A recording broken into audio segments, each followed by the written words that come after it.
everybody, to Season 3 of Shipfaced, The Legend of the Flying Dutchman.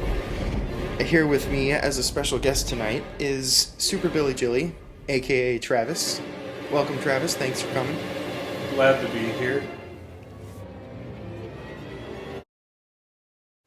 The first sighting of the Flying Dutchman, first recorded sighting rather, was in 1790 with John MacDonald.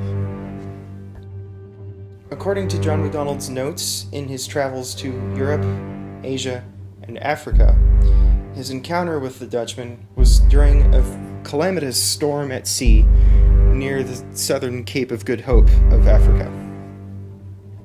He claimed to have seen, through the flashes of lightning, a three-masted brig coming through the fog, attempting to collide. We now jump to 1795 with a certain pickpocketer named George Barrington who was serving time in Botany Bay, Australia.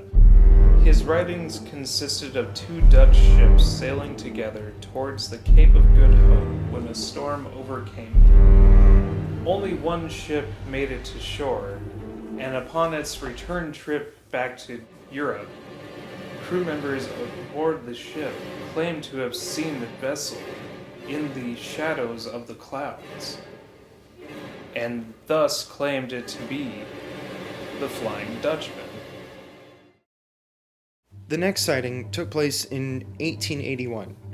At 4 in the morning on July 11th, Prince George, who later became King George V, was sailing on HMS Bacchante. Upon entering harbor, Prince George witnessed what he claimed to be the Flying Dutchman, engulfed in a red light, and was on a course for collision with his vessel. Alarmed and disturbed, he ordered evasive maneuvers to avoid, and at the very last second, it disappeared. So where did all these sightings come from? You might be asking yourself that, or how did it all begin? Well, Blackwood's Edinburgh magazine in 1821 published on the Dutchman, Vanderdecken's Message Home. This version claimed that the Dutchman had left Amsterdam years prior on its way to the East Indies for trade, upon which a terrible storm befell the ship. Its commander, Captain Vanderdecken, grew angry and claimed, "Beat about here till the day of judgment." His exclamation did not fall on deaf ears, though, as the devil himself heard this exclamation and damned both Vanderdecken and his crew to sail in those seas well beyond their days. So what about all of this? How is it that so many sightings could have occurred? well, there's a few reasons, and most of them work together. The first two go hand in hand, and that would be malnourishment of the crew and sleep deprivation. Common for shipboard life in the time was long working hours and not enough sleep.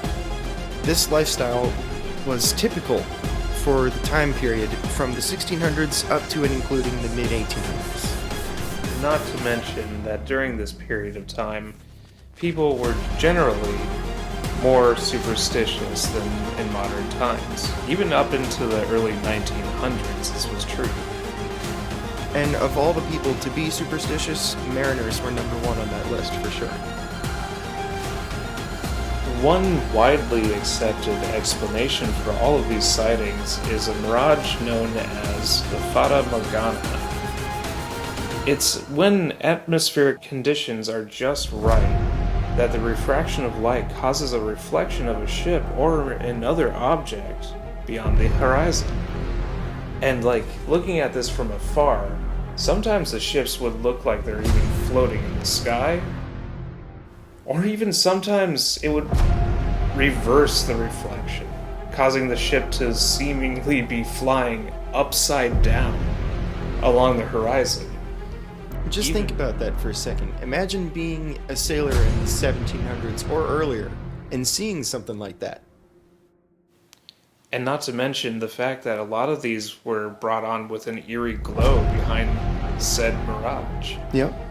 any superstitious sailor from 1700s to the 1900s would look at that and think, yes, that's a ghost ship in the horizon. Any sailor worth his salt, eh? Well, thank you, Super Billy Jilly, aka Travis, for joining us this evening. And to all you viewers out there, the next time you're sailing around the Cape of Good Hope, the southern tip of Africa, beware, be mindful of the Dutchman.